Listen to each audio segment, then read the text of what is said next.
huko chini ya vigae. Usiende haraka sana. Rudi kwenye vigae kule chini, iko mwanzoni.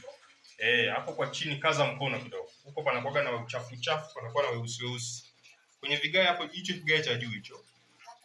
Hapo maeneo hayo. Hapo wengi huwa wasafishi vizuri. Sugua kwa nguvu, kaza mkono kwenye hicho kigae hapo. Wengi huwa wasafishi vizuri kama inavyotakiwa.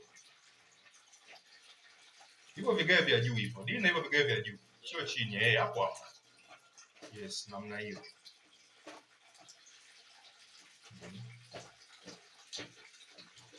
Haya, hamia upande wa pili sasa.